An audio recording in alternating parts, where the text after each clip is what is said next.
La Formule 1 a été inaugurée pour la première fois en 1950 et divertit les motards depuis 6 décennies. Pour ceux qui ne connaissent rien au sport de course, une saison de Formule 1 typique est composée d'une série de courses communément appelées Grand Prix. Ces séries de courses se déroulent dans différentes parties du monde sur les routes publiques et sur circuit. Les gagnants sont évalués à l'aide d'un système de points qui détermine les meilleurs constructeurs et pilotes au cours de la saison. La base traditionnelle du sport de Formule 1 est en Europe, mais elle a un attrait mondial et est particulièrement énorme aux États-Unis. Les voitures sont très chères à construire, et il y a beaucoup d'argent impliqué dans la Formule 1. Ferrari, en tant que constructeur, a connu le succès en Formule 1 en remportant 6 titres consécutifs. Il y a des faits peu connus que seul un vrai fanatique de Formule 1 aurait à portée de main.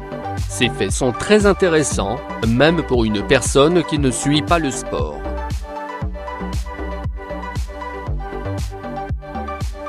Selon Wikipédia, le poids autorisé de 728 kg comprend le conducteur, mais pas lorsque la voiture a du carburant.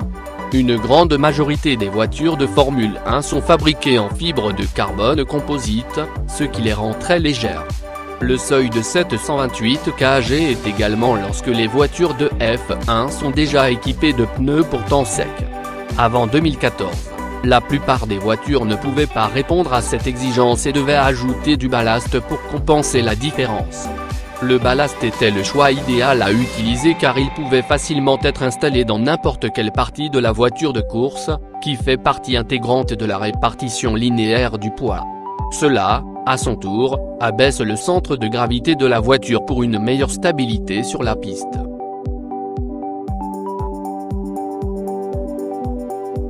Cela pourrait être considéré comme le moyen idéal pour perdre du poids pour quelqu'un qui aime les voitures.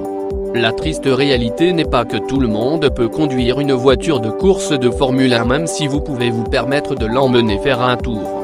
Selon Cora, la principale raison pour laquelle les pilotes de Formule 1 perdent jusqu'à 4 kg est la température insupportable dans le cockpit. Les températures peuvent atteindre jusqu'à 50 degrés Celsius dans le cockpit. Un pilote de Formule 1 doit porter 2 ensembles de vêtements différents.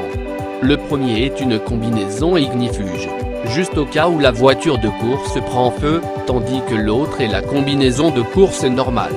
L'impact physique du G-Force a également un effet sur la perte de poids.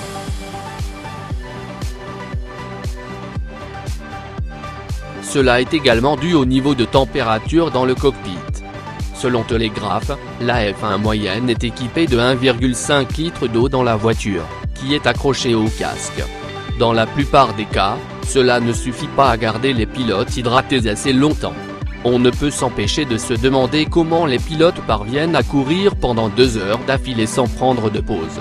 Il faut beaucoup d'endurance et de conditions physiques pour être un pilote de course de formule. Les pilotes de F1 n'aiment pas courir par temps chaud. Le circuit de Singapour est l'un des plus difficiles au monde car les températures peuvent atteindre jusqu'à 32 degrés Celsius avec 70% d'humidité. Imaginez la température dans le cockpit.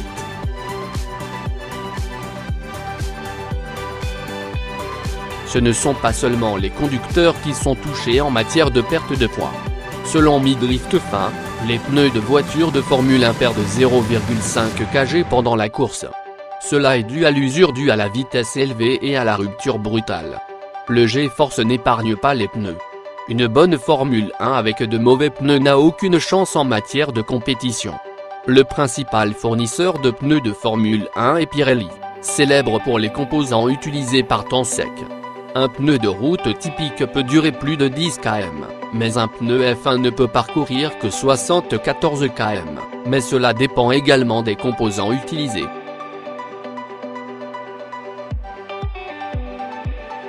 Les voitures de Formule 1 ne sont pas toutes axées sur la vitesse et les performances. C'est l'une des voitures les plus sûres au monde. Les voitures sont également horriblement inconfortables, et il faut beaucoup d'endurance pour courir pendant des heures sans être fatigué. Il y a eu beaucoup d'accidents de F1 au fil des ans, et bon nombre d'entre eux n'ont jamais été mortels. Selon Vired, un pilote de F1 peut survivre à un impact qui implique que la voiture passe de 100 mph à l'arrêt en 2 secondes. Il y a des centaines de règles de sécurité qu'une voiture doit passer pour être éligible à la Formule 1. Le cockpit du conducteur doit être protégé autant que possible.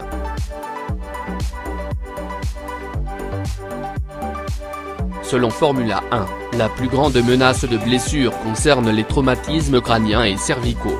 La Formule 1 a tenté d'atténuer ce type de blessure en fixant des normes très élevées avec les casques utilisés par les pilotes.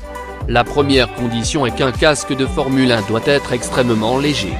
Cela présente le défi de proposer un produit qui peut également être aussi difficile qu'il doit l'être. Pour s'assurer que les casques répondent aux exigences strictes, ils doivent passer par quelques tests de fragmentation et de déformation. La fibre de carbone est le principal matériau utilisé pour fabriquer les casques de Formule 1 en raison de sa robustesse. L'enveloppe extérieure se compose de 2 couches, la fibre de carbone constituant l'essentiel du matériau.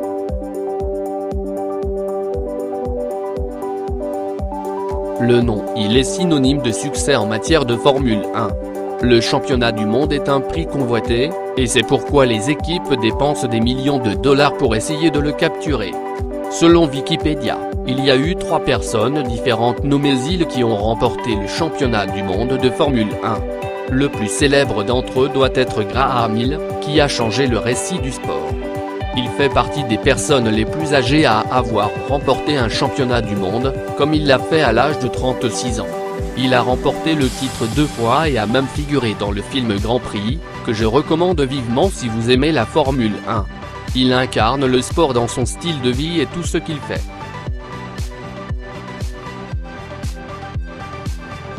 Bien que les voitures de Formule 1 soient parmi les plus sûres au monde, il y a des calamités que les conducteurs ne peuvent éviter. Il y a eu un total de 46 décès enregistrés à la suite d'accidents de voitures de Formule 1. Le plus vieux conducteur décédé était Shane Millet, 50 ans, tandis que le plus jeune était Ricardo Rodriguez, qui avait 20 ans. Les accidents ont conduit à des mesures de sécurité plus strictes. Il n'y a eu aucun accident entre 1994 et 2015, et le dernier a impliqué Jules Bianchi après avoir été dans le coma pendant plus de 9 mois. Nous espérons qu'il n'y aura plus de décès tragiques dans le sport alors que la sécurité continue de s'améliorer. Les années 2000 sont la seule décennie de l'histoire de la Formule 1 où il n'y a eu aucun décès.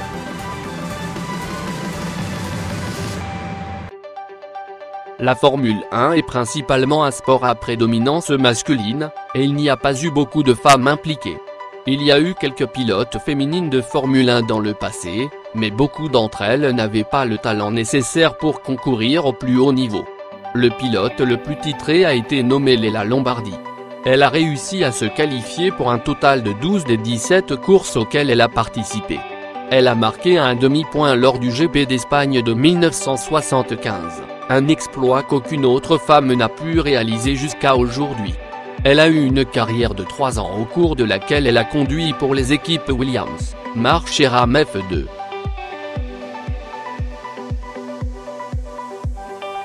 McLaren n'a pas beaucoup gagné au cours de la dernière décennie.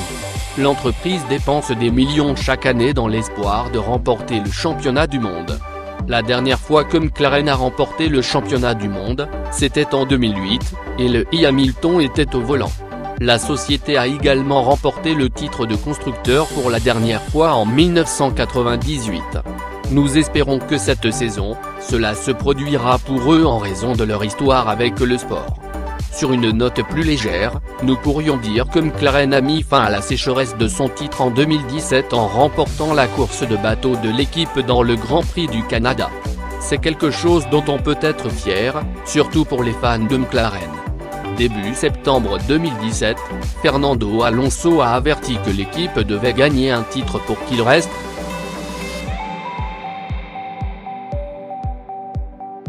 Selon MDD Europe, en théorie, une voiture de Formule 1 peut rouler à l'envers. Cette idée a été longuement discutée et il semble que cela pourrait se produire dans les bonnes conditions. Selon le site officiel de la Formule 1, une voiture de F1 moderne est capable de produire 3,5 G, soit 3 fois son poids. Ceci est rendu possible par l'appui aérodynamique. La force d'appui n'est pas la seule chose à considérer pour une voiture de F1 à conduire à l'envers. Le plus grand défi serait de savoir comment les systèmes de fluide fonctionneraient lorsque la voiture est à l'envers. Quel pilote voudrait également participer à une telle expérience ? Il est hautement improbable que les freins et l'embrayage fonctionnent à l'envers.